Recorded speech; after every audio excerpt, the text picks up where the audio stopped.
Excellencies, ladies and gentlemen, I'm happy to participate in this extremely important discussion today.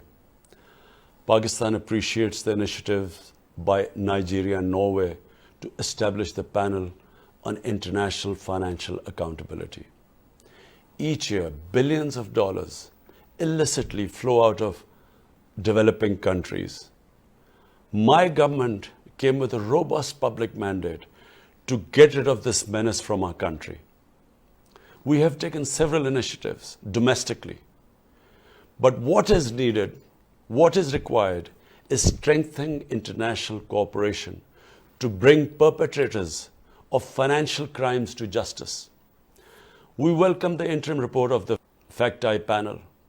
The figures of illicit flows mentioned in the report are staggering. $1 trillion is taken out each year by these white-collar criminals.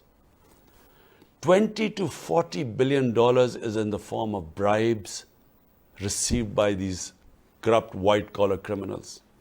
$7 trillion in stolen assets is parked in these safe tax haven destinations. $500 to $600 billion is lost each year in tax avoidance by multinational companies. This bleeding of the poor and developing countries must stop. The international community must adopt decisive actions. And these are the ones I propose. Number one, the stolen assets of developing countries, including proceeds of corruption, bribery, and other crimes, must be returned immediately. Two, the authorities in haven destinations must impose criminal and financial penalties on their financial institutions which receive and utilize such money and assets. Three, the enablers of corruption and bribery, such as accountants, lawyers, and other intermediaries, must be closely regulated, monitored, and held accountable. Four, the beneficial ownership of foreign companies must be revealed immediately upon inquiry by the interested and affected governments. Five, multinational corporations must not be allowed to resort to profit shifting to low tax jurisdictions for avoiding taxation. A global minimum corporate tax could prevent this practice.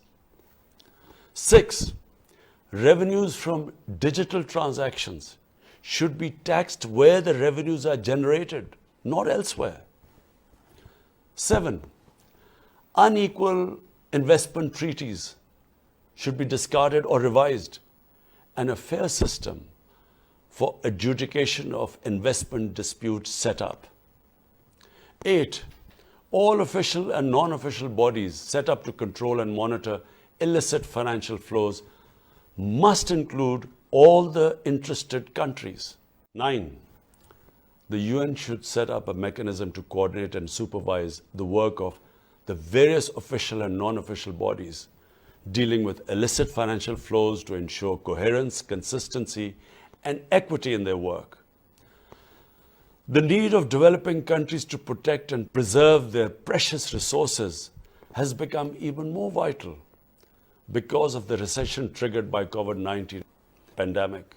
Excellencies, finally I would say that unless these steps are taken, the difference between the rich and poor countries will keep growing. The developing countries will get impoverished. And what we see of the current migration crisis, this will be dwarfed by what will happen in the future if this gulf keeps growing. I thank you.